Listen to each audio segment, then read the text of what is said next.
Hey there, welcome to day 19 of Reflections of Joy. Today's selection is titled Morning Pages. My brain works best at 5 a.m.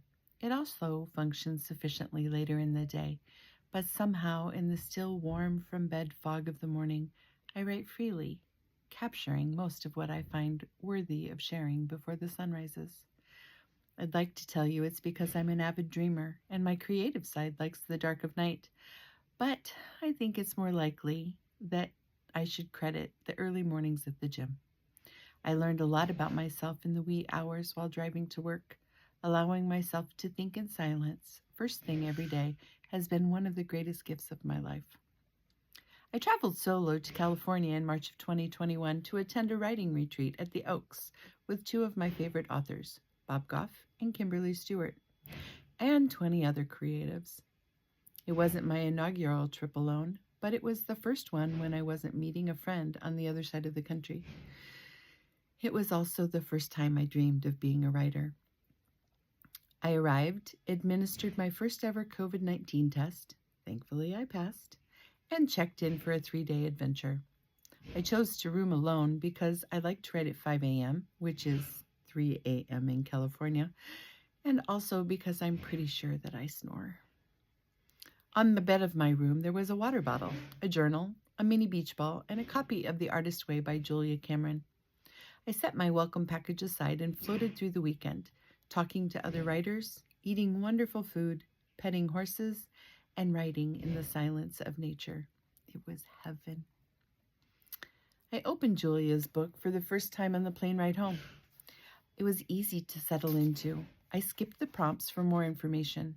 I loved the randomness of her suggestions. Write 3 pages longhand, stream of conscious morning writing, just for the sake of writing. In all honesty, I have to admit it was hard to take off my editor hat. I wanted to write something beautiful and grammatically correct every morning, but that wasn't the point. At first, I struggled to find something to fill the pages because I've never given myself permission to write a book just for the heck of it. Sometimes I feel a little crazy about the ways ideas bounce back and forth on the page, but the meandering of my mind usually comes to complete focus by the time I sign off. I end every entry with a kiss and a hug, X and O, an attempt to love myself the way that I should. I found great freedom in writing the way she describes and have made morning pages a faithful part of my routine. Cameron suggests that the pages shouldn't be reread or shared, but I've discovered over time that my creativity spills out on the pages and can help me work through areas where I might be stuck in my public writing. She also claims, when we open ourselves to exploring our creativity, we open ourselves to God, good, orderly direction. I believe she's right.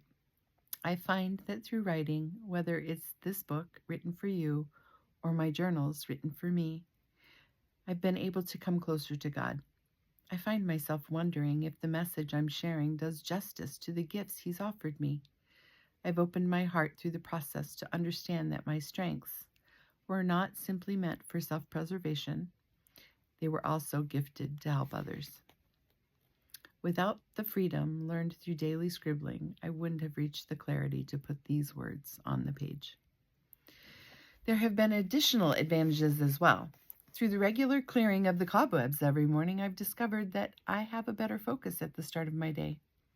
I used to struggle to settle my mind, but by releasing my frustrations, joys, and ideas fully onto the page, I can calm my brain and emotions to learn or feel other things. There are mornings when my mind is quiet after morning pages. On those days, I read scripture. There are days when an idea is crystal clear after writing. On those days, I blog or I write another chapter. There are also times when a new idea surfaces, and on those days, I like to walk, giving myself more time to work through the concept. I feel like whatever I choose to do is more on point. As we begin our journey together, I challenge each of you to start the morning by purging your brain of everything that comes into it for the first 30 minutes or so. I know you think you don't have time, but try. Set an alarm 30 to 60 minutes earlier than necessary and settle into a quiet space with a cup of coffee or tea and write everything that pops into your head. Cameron says to write 3 full pages, but in my world there are no rules, except that you hold the time sacred. No disruptions. Create a time in the day that doesn't have anyone else's agenda attached to it. Do it before you open your phone. Do it before you check the weather. Do it when the thoughts in your mind are yours and only yours. You might be amazed at what flows onto the page. I challenge you to start your morning tomorrow morning with morning pages. We'll see you later. Bye.